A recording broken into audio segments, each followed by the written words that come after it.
So I hope this final presentation will be interesting, and then we will do the Q&A. So, because before in the last presentation we didn't have time. So this presentation wants to describe you how we inside Amazon came to the idea of Amazon Aurora. That is the new database engine that we released, and it is available within the RDS framework. So how many of you is using relational databases in the day-by-day job? Yeah. This is quite a common topic. And you can imagine that also inside Amazon we have a lot of relational databases to manage, to run. And what we notice is that the architecture of relational databases is monolithic, because you have different layers, and those were designed to run in a single box, because you have a SQL layer that is the interface towards the user of the database. You have to manage transactions. You have a caching tier, because of course you want to cache the results and avoid I/O on the actual storage as much as possible. And then you have a transaction logging. So the logging part here, I mean the real transaction logs of the database that can be applied or rolled back on the data. And this was designed to run everything on a single box. And if you want to scale, there are different options, but still you have some limits. So one option is sharding. So you partition, for example, your users into different servers, into different boxes. And the application is somehow aware that the user that starts with A are in box 1, the user that starts with B are in box 2, and so on. So we start to scale out, but we have two problems here. We have a tight coupling between the sharding and the application, and still we have all this stack that is running in a single box. Another option is a shared nothing. So every database has a partition of the data, and then there is some intelligence at the SQL layer to partition the queries. This is something that for analytics database is starting to be common. For example, Redshift is having an architecture similar to this one. So for analytical queries, it's good, but if you have a very small transaction, it's not, because if very small complex transaction goes across different nodes, then the performance go down. And still, every node has the whole stack inside. So another option that is very common in enterprise and also very expensive in enterprise customer and also very expensive is shared disk. You have a very usually powerful storage that can be connected and shared across multiple instances.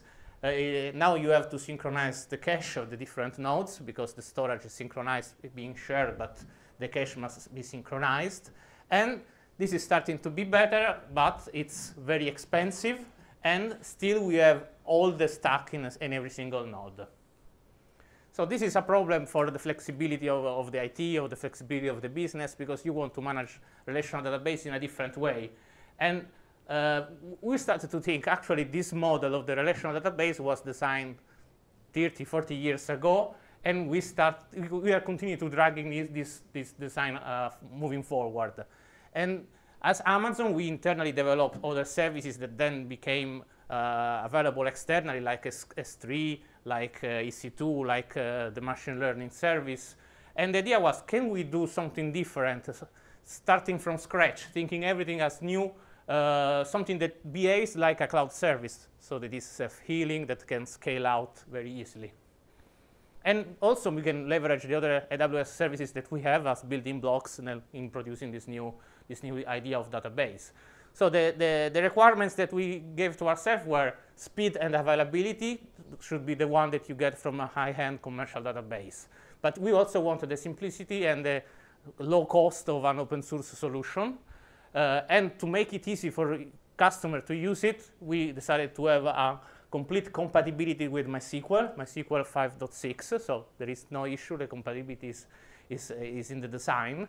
And the classical pay-as-you-go pricing of a cloud offering. And everything should be delivered as a managed services, so that you don't need to spend time installing the database, tuning the performance, and other things.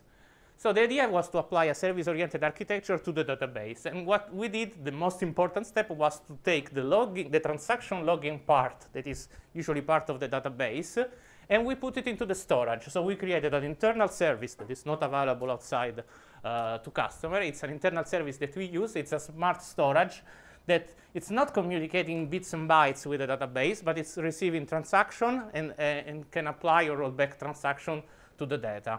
And this is the big change that we introduce. Then we also added a continuous backup towards Amazon S3 so that you don't need to do a backup. You don't have a daily backup, but there is a continuous stream of data towards S3 to have a backup with the 11/9 of durability of S3. And to build this solution, we used as building block, especially for the control plane, so the part that we use for managing the other services that we have, like DynamoDB, Simple Workflow, and Route 53. This is, I start with the prices with the pricing because this is one of the requirements. You remember the low cost. So we decided for now to start with large instances with Aurora, so you don't have the micro or the small. We start with large to the extra large. And you have from 2 to 32 virtual CPU. And the price starts with 29 cents per dollar per hour. So it's not as cheap as a micro instance, but if you want to do a test, it's still very, very affordable. On top of that, you have the storage. The storage of Aurora can scale from 0 to 64 terabyte, and you don't need to provision storage. So you start with an empty database, you start to put data, and we grow the storage, and you pay for the data that is inside. If you remove data, the storage will shrink, and you don't pay for that anymore. And you don't need to choose different kind of storage because the performance will be there, and you pay 20 cents per million of I/O. So if you do a lot of I/O, you have an increase in price, but you don't need to provision for the I/O of the storage of Aurora. There are no licenses, there are no lock-ins because you have the standard MySQL interface. You can do import and export, and from RDS you can also take a snapshot of a MySQL database managed by RDS and convert it to Aurora. And you only pay for what you use. So Aurora works with your existing apps. So this is a few tests that we did together with some ISV that are our partners. So with MariaDB, they tested the connectors, and for example, the driver of MariaDB now is included in Amazon Linux because it allows you to use read replica in a much easier way. So I suggest to use that one. But also with tools of business intelligence like Tableau, data integration, query, and also system integrator and consulting companies. These are quite US brands, but NordCloud is active in UK and in the Nordics, for example. And they tested, and there is 100% compatibility with MySQL. So it's very easy, and you can do the test if you have a MySQL database. So to migrate, you establish a baseline. You can either do a dump or and an import of MySQL using the MySQL interface, or with RDS, you can just migrate a snapshot that you do on a MySQL database. And then you can catch up using the replication techniques that MySQL expose, or use an external replicator like Tungsten or other tools that can do that. So you do the baseline, and then you catch up, and you have the database in line. Aurora is also designed to be highly available. So we were starting with the requirement that people already asked with RDS. We have the multi-AZ option where you have a synchronous replication of your data across different data centers. So with Aurora, we wanted to give something more. So Aurora is currently available only in regions with 3 availability zones, and is replicating the data 6 times, 2 times in every availability zone.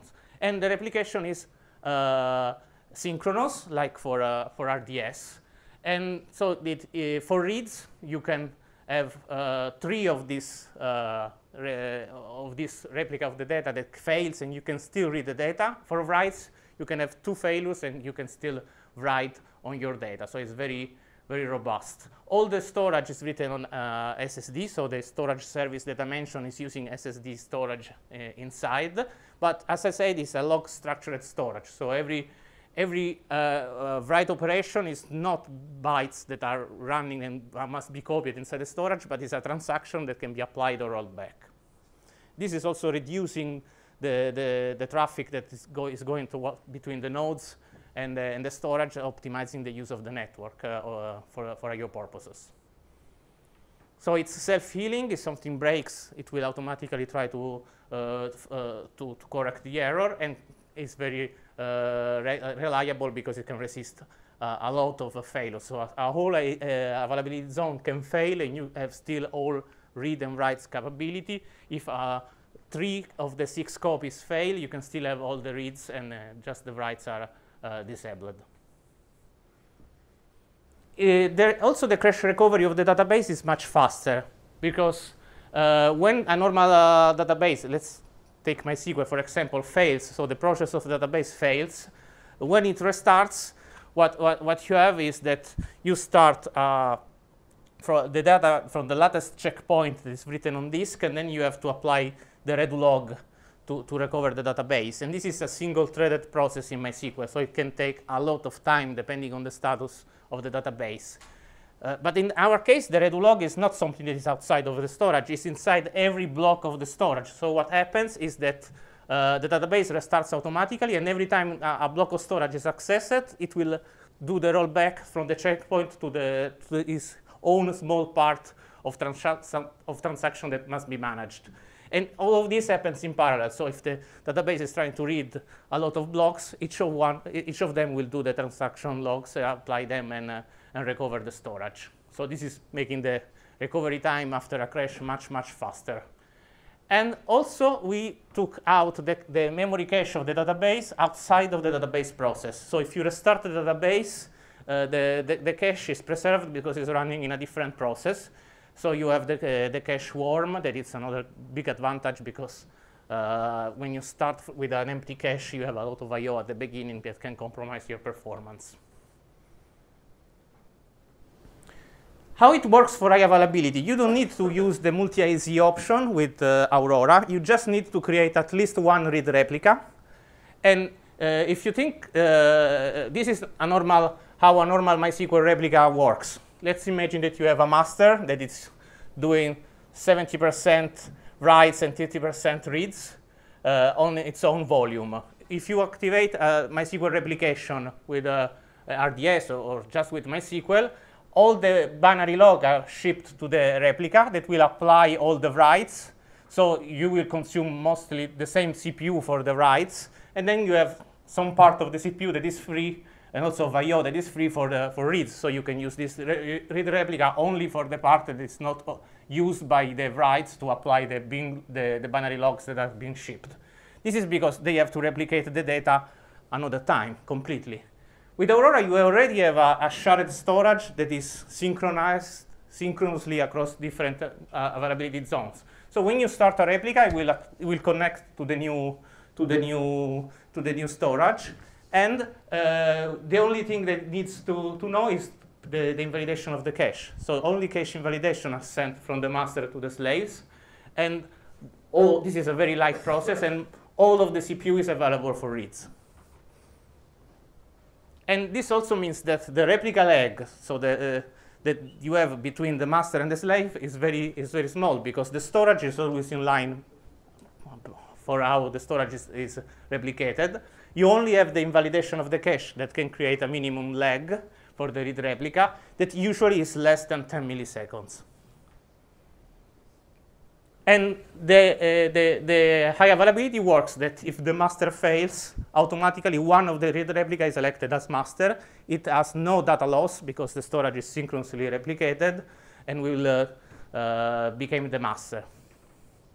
Usually, when you have a DB failure, you have some time that it's required for the detection of the failure, because you must be sure that something is broken before doing the failover. And then you have, on one side, the DNS propagation to change the DNS from one node to the new master, and also the recovery time of the DB that can be a very long time. In case of Aurora, the recovery time, as we said, is very small because it's applied in parallel by each block of the storage. So the only time that you have is the DNS propagation. And since the problem when you have a database failover is not just to failover the database, but the whole ecosystem of the application connecting to the database must react quickly when you have a master that is switched to another node. So we added this syntax so that you can simulate failure in your own environment. So if you want to build a pre-production environment, you can inject your own failures and see what happens to your applications. No, this is Aurora only. So you can simulate the crash of a node. You can simulate a certain percentage of failure on the disks, or you can simulate a network issue and see how everything reacts so that the timeout of your application is compatible with the failover and you don't have other issues that you cannot think of. So this is, I think, very interesting. Let's talk about performance. It was the title of the talk. So this is a few benchmarks that we did. We used the biggest of the instances, the one with 32 cores and 244 gigabytes of RAM. We used sysbench from MySQL to do the test. And for testing writes, we used 4 clients, each one with 1,000 connections, so 4,000 concurrent connections to the database. And we managed to have 105,000 writes per second with 25,000 commits per second. This is the setup of sysbench. What was the size of the database? The storage. No, the size.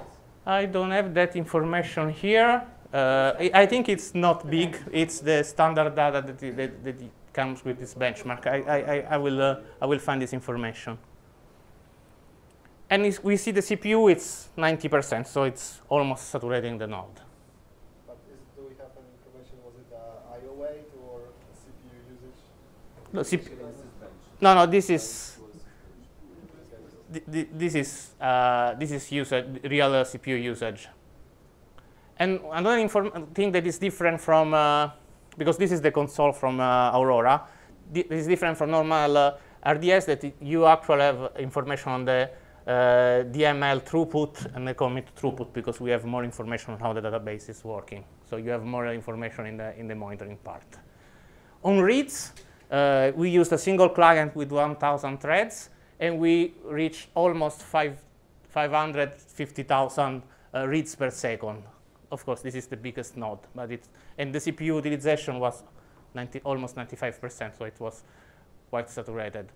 So the performance are quite interesting. And an interesting point is the read replica lag. So the read replica remain in sync because the storage is synced. So what happens is that, for example, with 14,000 writes and updates per second, the replica lag is slightly more than 7 milliseconds between the master and the replica, while with MySQL 5.6 on the same hardware, because we can test it on the same hardware with RDS, at 2,000 writes per second, you have already 2 seconds of lag between the master and the slave. And also for writes, if you increase the number of tables, normally MySQL starts to slow down because the internal part that is managing the different tables is a bottleneck. We rewrote that. So if you increase the number of tables from 10 to 10,000, with Aurora you have almost stable performance, while normal MySQL on the same hardware is going down in performance. Also with concurrency, so if you have this is actually the sweet spot for Aurora, so if you have a very high concurrency from 50 to 5,000 connection, Aurora is increasing the performance, while RDS after 500, 1,000, MySQL after 500, 1,000 performance, 1,000 connection, the performance starts to go down. And we did an extensive test on the replica lag, since this is quite unique in the MySQL ecosystem. And with very high writes, the lag remains in the single-digit milliseconds range, while with RDS on the same hardware, this is same hardware, the 30,000 IOPS storage configuration with RDS, single AZ to avoid any slowdown due to the synchronous replication. You arrive to 5 minutes, and here you have 5 milliseconds, so the difference is huge. It's also very easy to use because Aurora is part of the RDS framework. So you have all the usual automatic provisioning of RDS, plus the fact that you don't need to configure the storage because it will grow automatically. You don't need to pre-provision and add storage when you need it. And you don't need to think of the backup. You don't have a daily backup. You have a continuous stream of backup towards S3. And automatic failure detection and failover. So the storage is automatic. We automatically manage the stripe, the mirror, the repair, find out spot in the storage, and also the encryption. Here I say that it's available soon, but I think it's available now, so we can, since the R3, they have hardware encryption in the Intel chipset, you can have hardware accelerated encryption, so that it is encrypted, and you can manage the key with AWS KMS, Key Management Service. It works in the VPC, so you have the usual network isolation, and we support the industry standard certification, so if you have any compliance issue, you can leverage it. Of course, the business value is that it's very easy to use. So you have, at the cost of an open source solution, the performance and the easy to use of a, maybe even more easy to use than a commercial solution. So if you have a MySQL application and you think that you are reaching a bottleneck or you are starting to use large instances, you can do a test. It's very easy and see if it's giving you some benefits. If you do a test of 5 hours with a large, it's 30 cents per 5 hours. So it's with less than $10, you can do a test and understand if it's giving value to you or not. If you have a database that is not using proprietary extension like PL/SQL, you can maybe easily migrate it on MySQL with Aurora. And also, if you have issue with the size of the database, because with RDS we have some limits in the maximum size of the database, Aurora is much higher with 64 terabytes, so it can be a good way to do some tests and migrate. As I said, if you want to do your test, we really want to help you. So this is the credits, and you will receive the link by email.